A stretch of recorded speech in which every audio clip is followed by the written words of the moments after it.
Hello అండి, అందరికీ నమస్కారం. Welcome to Haridhwani channel. ఈరోజు మనం శ్రీ వెంకటేశ్వర స్వామికి ఎంతో ఇష్టమైన 7 శనివారాల వ్రతాన్ని మీతో షేర్ చేసుకోబోతున్నాను. అత్యంత శక్తివంతమైన పూజ అండి ఇది. ఈ పూజ పూర్తి విధానం, అలాగే ఈ పూజ చేయడం వల్ల వచ్చే ఫలితాల గురించి మనం ఈ వీడియోలో తెలుసుకుందాం.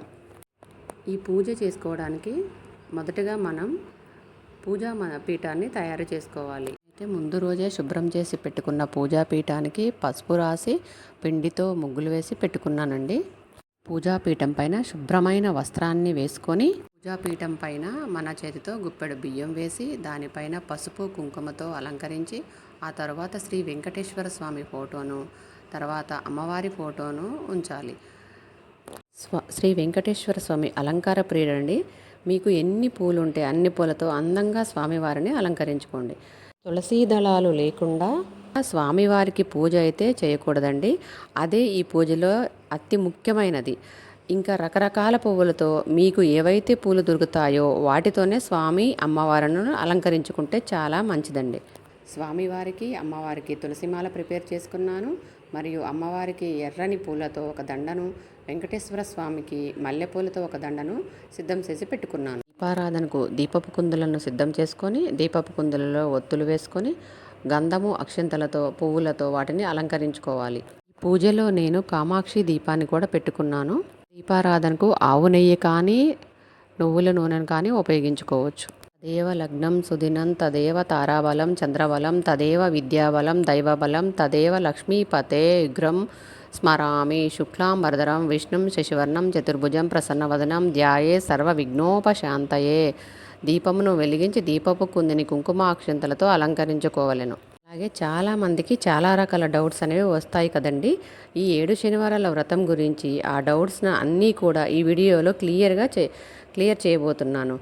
అలాగే నేను మా ఫ్యామిలీ ఈ పూజ చేస్తూ మీకు వచ్చిన సందేహాలను ఈ వీడియోలో క్లియర్గా చెప్పేస్తానండి. అలాగే అతి సులభంగా ఈ పూజ ఎలా చేసుకోవాలి అనేది కూడా చూపిస్తాను. వీడియోని ఎక్కడా స్కిప్ చేయకుండా ఫస్ట్ నుండి లాస్ట్ వరకు చూసినట్లయితే మీకు వచ్చిన సందేహాలన్నీ క్లియర్ అయిపోతాయి. దీపారాధన చేసుకున్న తర్వాత ఓం ఉద్దీపస్య జాత వేదోపగ్నం నిబుధిం మమ పశుంగుష్య మాహ్య మావాహ జీవనంది శోధన. దీపమును నమస్కరించి ఆగమార్థం తదేవానం గమనార్థం తురక్షాసాం కురు ఘంటారావం తత్రదేవతాహ్వాన లాంఛనం అని గంటను మోగించుకోవలను. తరువాత ఆచమనం చేసుకోవాలి. ఓం కేశవాయ స్వాహ, నారాయణాయ స్వాహ, మాధవాయ స్వాహ అని 3 సార్లు కుడి చేతిలో నీళ్లు పోసుకొని తాగాలి. పూజ గది పెద్దగా ఉంటే మీ పూజ గదిలోనే ఈ పూజ చేసుకోవచ్చు. లేదంటే విడిగా హాల్లో కానీ ఎక్కడైనా ఈ పీఠాన్ని ఏర్పాటు చేసుకోవాలి. ఆచమనం చేసుకున్న తర్వాత ఉత్తిష్టంతో భూత పిచాచ ఏతే భూమి బారక ఏతేష మవిరోధేన పూజాకర్మ సమారవే. అక్షింతలు వెనక వేసుకొని ముక్కు పట్టుకొని ప్రాణాయామం చెయ్యాలి. పూరకం కుంభకం చైవరేచకం తదనంతరం ప్రాణాయామం మిదం ప్రోక్షం సర్వదేవ వశంకరం. ప్రాణాయామం పూర్తయిన తర్వాత మనం సంకల్పం చెప్పుకోవాలి. మమ ఉపాంత దురిత క్షయ ద్వారా శ్రీ పరమేశ్వర ప్రీత్యర్థం శుభే శోభన ముహూర్తే శ్రీ మహావిష్ణో రాజ్యయ ప్రవర్తమానస్య అద్య బ్రహ్మణ ద్వితీయ పరార్ధే శ్వేతవరాహ కల్పే వైవస్వత మన్వంతరే కలియుగే ప్రథమపాదే జంబూద్వీపే భరతవర్షే భరతఖండే అస్మిన్ వర్తమాన వ్యవహారిక చాంద్రమానేన శ్రీ పరాభవనామ సంవత్సరం దక్షిణాయనం గ్రీష్మ ఋతువు ఆషాఢమాసే శుక్లపక్షే ఏకాదశి తిథౌ అనురాధ నక్షత్రం. ఈరోజు నేను ఏకాదశి శనివారం కావడం వల్ల ఈ వెంకటేశ్వర స్వామి వ్రతం చేయాలని సంకల్పించుకున్నాను. మీరు కూడా ఇలా సంకల్పం చెప్పుకుంటూ మీ కుటుంబ సభ్యులు మీ గోత్రనామము మీ కుటుంబ సభ్యుల పేర్లు చెప్పుకుంటూ సంకల్పం చేసుకోవాలి. సంకల్పం పూర్తయిన తర్వాత అక్షింతలు నీళ్లు వదలాలి. ఇప్పుడు మనం శ్రీ విశ్వక్సేన పూజ మొదలుపెట్టాలి. తమలపాకులో పసుపుతో గణపతిలాగే విశ్వక్సేనుని చేసి మండపంలో పెట్టి స్థాపం పరిహార సమేత శ్రీ విశ్వక్సేనాయ నమః ప్రాణప్రతిష్టాపనం కృత్వా స్థాపయామి పూజాయామి. ధ్యానం యస్యద్విరత వక్త్రాద్య పారిషద్య పరశతం విఘ్నం నిఘ్నంతి సతతం విశ్వక్సేనం తమాశ్రయే శుక్లాంబరధరం విష్ణుం శశివర్ణం చతుర్భుజం ప్రసన్నవదనం ధ్యాయేత్ సర్వ విఘ్నోపశాంతయే అని ధ్యానించుకొని శ్రీ విశ్వక్సేనుని పూజను చేసుకోవాలి. తర్వాత మనం విశ్వక్సేనుణ్ణి విశ్వక్సేన షోడశ నామాలతో పూజ చేసుకోవాలి. ఈ ఏడుకొండల స్వామి వారి వ్రతం చేయడం వల్ల కలిగే లాభాలు అన్నీ ఇన్ని కాదండి. మీరు కోరుకున్న ఏ కోరికైనా సరే, ఇల్లు, ఉద్యోగం, వ్యాపారం, ఇంకా ఇలాంటి కోరికలు ఏవైనా సరే ఈ వ్రతం వల్ల నెరవేరుతాయని నేను విన్నాను. నేను ఒక సంకల్పంతోనే ఈ పూజను స్టార్ట్ చేశాను. నా కోరిక కూడా నెరవేరాలని మీరందరూ కోరుకుంటారనుకుంటున్నాను. మీ అందరూ కూడా ఏదైనా కోరిక నెరవేరాలనుకుంటే వెంటనే ఈ పూజ స్టార్ట్ చేయండి. నేను చెప్పిన విధంగా ఎలాంటి హడావిడి లేకుండా ఈ పూజ చేసుకోవచ్చు. ఈ వ్రతం గురించి ఇంకా కొన్ని విషయాలు మాట్లాడుకుందాం. ఎంతోమంది ఈ పూజను నమ్ముతారు. ఈ పూజ విశిష్టత, గొప్పతనం గురించి నాకు నా బెస్ట్ ఫ్రెండ్ అయిన ఒక సరితక్క అని తను చాలా వివరంగా చెప్పారు. ఈ వీడియో చూస్తూ మీరు చక్కగా పూజ చేసుకోవచ్చండి. చాలామంది ఈ పూజ చేసిన వాళ్ళు వాళ్ళ కోరికలు నెరవేరాయని ఎంతోమంది చెప్పడం నేను విన్నాను. చాలా మహిమగల వ్రతం అండి ఇది. ఇల్లు కట్టుకున్నామని, ఉద్యోగం వచ్చిందని, ఇంకా వ్యాపారంలో సక్సెస్ అయ్యామని చాలా వరకు విన్నాను ఈ వ్రతం చేయడం వల్ల. కాబట్టి మీకు ఎలాంటి కోరికలు ఉన్నా సరే స్వామివారిని మనస్ఫూర్తిగా కోరుకొని ఈ వ్రతాన్ని అయితే ఎలాంటి సందేహం లేకుండా, భయం లేకుండా ప్రారంభించవచ్చు. నిష్కల్మషమైన మనసుతో మనస్ఫూర్తిగా స్వామి అమ్మవారిని వేడుకుంటూ ఈ పూజను మొదలు పెట్టాలంటే ఖచ్చితంగా మన కోరిక అనేవి నెరవేరుతుంది. ఈ విశ్వక్సేనుని పూజ పూర్తయిన తర్వాత మనం శ్రీ వెంకటేశ్వర స్వామి పూజను ప్రారంభించాలి. ఫస్ట్ ఎలా అయితే మనం విశ్వక్సేనుని పూజించే ముందు సంకల్పం చేసుకున్నామో అలా సంకల్పం చేసుకొని మనం వెంకటేశ్వర స్వామి పూజ ప్రారంభించాలి. ప్రారంభించిన తర్వాత కలశమును తయారు చేసుకోవాలి. కలశస్య ముఖే విష్ణు కంఠే రుద్రశ్యమాశ్రితః మూలే తత్ర స్థితో బ్రహ్మ మధ్య మాతృగణా స్మృతః కుక్షౌతు సాగర సర్వే సప్తదీపా వసుంధర ఋగ్వేదోద యజుర్వేద సామవేదో హ్యధర్వణః అంగైస్సహిత సర్వే కలశాంబు సమాశ్రితః. కలశంలో నీళ్లు పోసి గంగే చ యమునే కృష్ణే గోదావరి సరస్వతి నర్మదే సింధు కావేరీ జలస్మిన్ సన్నిధౌ కురు. ఆయాంతు శ్రీ వెంకటేశ్వర స్వామినః పూజార్థం దురితక్షయకారకః కలశోదకేనాం దేవాం ఆత్మానాం పూజా ద్రవ్యాన్ని సంప్రోక్ష్య అని ఈ శ్లోకాన్ని చదువుకుంటూ వెంకటేశ్వర స్వామిని, అమ్మవారిని సంప్రోక్షణ చేసుకుంటూ పూజా ద్రవ్యాలు మనం సిద్ధం చేసి పెట్టుకున్న ప్రసాదాలు అన్నిటినీ సంప్రోక్షణం చేసుకోవాలి. తర్వాత ప్రాణప్రతిష్ఠ. శ్రీ వెంకటేశ్వర పూజార్థం స్థాపితం కలశం మయా ప్రాణప్రతిష్ఠాం కుర్వేహం పూజాంతం తిష్టౌతు స్థిరం అని ప్రాణప్రతిష్ఠాపనం చేసుకోవాలి. అది పూర్తయిన తర్వాత ధ్యానం. శాంతాకారం భుజగశయనం పద్మనాభం సురేశం విశ్వాకారం గగన సదృశ్యం మేఘవర్ణం శుభాంగం లక్ష్మీకాంతం కమలనయనం యోగి హృద్యానగమ్యం వందే విష్ణుం భయోభయహరణం సర్వలోకైకనాథం అని శ్రీ వెంకటేశ్వర స్వామి అమ్మవార్లను ధ్యానించుకొని అంటూ ఈ శ్లోకాన్ని చదువుకుంటూ మనం స్వామివారిని అలవేలు మంగ పద్మావతి సమేత శ్రీ వెంకటేశ్వర స్వామినే నమః అని ధ్యాయామి అంటూ ధ్యానం చేసుకోవాలి. తర్వాత మనం ఆవాహనం చేసుకోవాలి స్వామి అమ్మవార్లను. ఆవాహనం పూర్తయిన తర్వాత రత్నసింహాసనం దేవదేవ జగన్నాథ ప్రాణతక్లేశ నాశన రత్నసింహాసనం దివ్యం గృహణ మధుసూదన అంటూ అక్షంతలు సమర్పించుకోవాలి. అది పూర్తయిన తర్వాత పాద్యం వాంఛితం కురుమే దేవ దుష్కృతం చ వినాశయ పాద్యం గృహణ భగవాత్ మాతృసంగ సంస్థిత అంటూ పాద్యాన్ని సమర్పించుకోవాలి. తర్వాత ఆర్ఘ్యం కురుష్వమేధ యాందేవ సంసారాది భయాపహ కురుమాక్షత సంయుక్తం గృహణార్ఘ్యం నమోస్తుతే అంటూ ఆర్ఘ్యాన్ని సమర్పించుకోవాలి. తర్వాత ఆచమనం నమ సత్యాయ శుద్ధాయ నిత్యాయ జ్ఞానరూపిణే గృహణాచమనం దేవ సర్వలోకైకనాయక అంటూ ఆచమనం చేసుకోవాలి. ఆచమనం పూర్తయిన తర్వాత పంచామృత స్నానం దది క్షీరాజ్య మధుభిష్క శర్కర ఫలమిశ్రితం పంచామృత స్నానమిదం గృహణ పురుషోత్తమ అంటూ పంచామృతాన్ని సమర్పించుకోవాలి.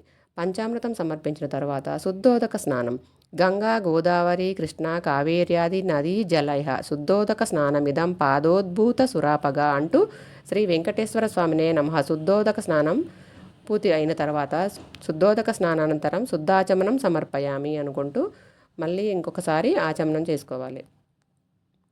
వస్త్రం తప్తకాంచన సంకాశం పీతాంబరమిదం హరే గృహణ శ్రీ జగన్నాథ శ్రీనివాస నమోస్తుతే అంటూ వస్త్రాన్ని సమర్పించుకోవాలి.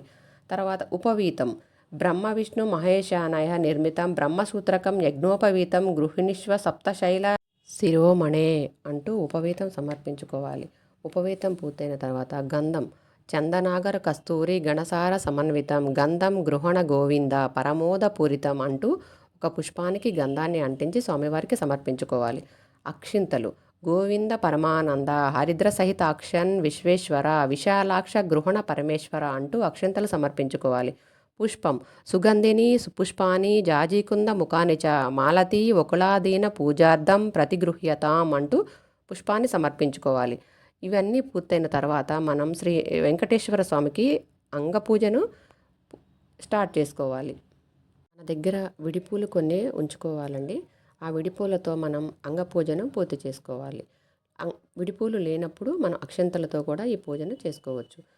అంగపూజ పూర్తయిన తర్వాత మనం శ్రీ వెంకటేశ్వర స్వామి వారి అష్టోత్తర శతనామావళి స్టార్ట్ చేసుకోవాలి.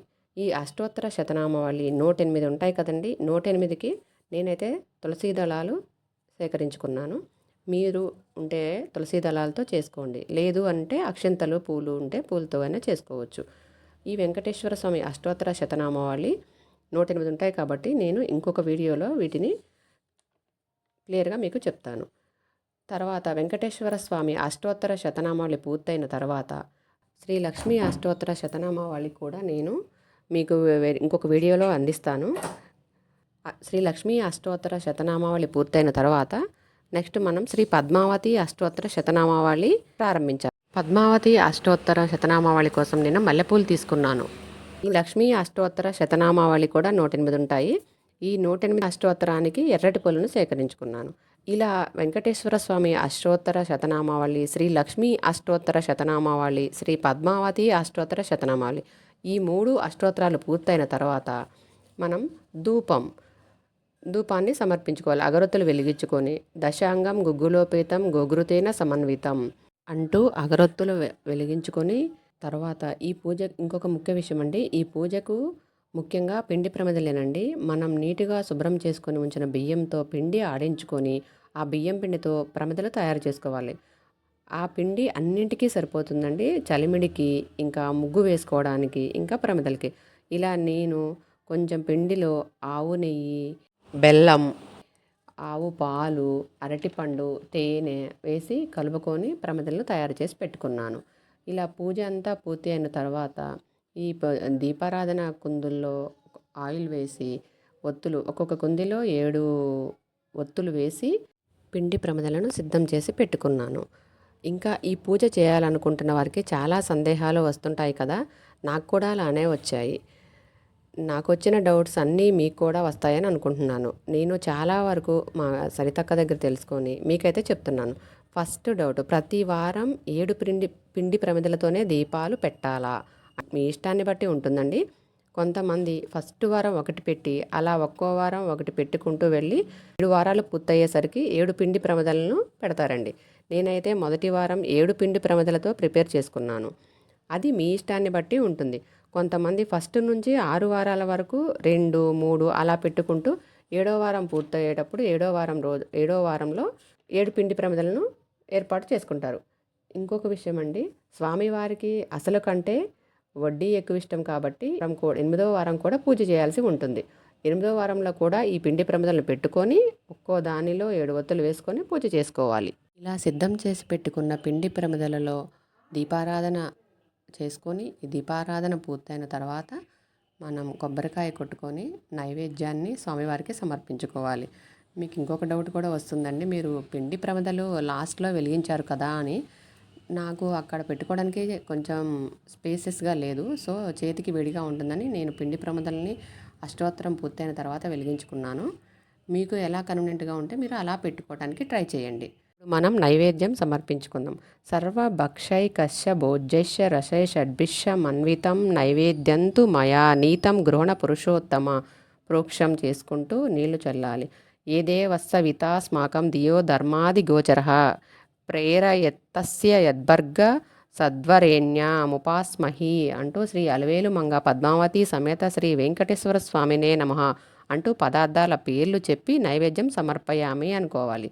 ఓం ప్రాణాయ నమః, ఓం అపానాయ నమః, ఓం వ్యానాయ నమః, ఓం ఉదాసాయనాయ నమః, ఓం సమానాయ నమః, మధ్యే మధ్యే పానీయం సమర్పయామి, హస్తౌ ప్రక్షాళయామి, పాదౌ ప్రక్షాళయామి అంటూ నైవేద్యం సమర్పించుకోవాలి.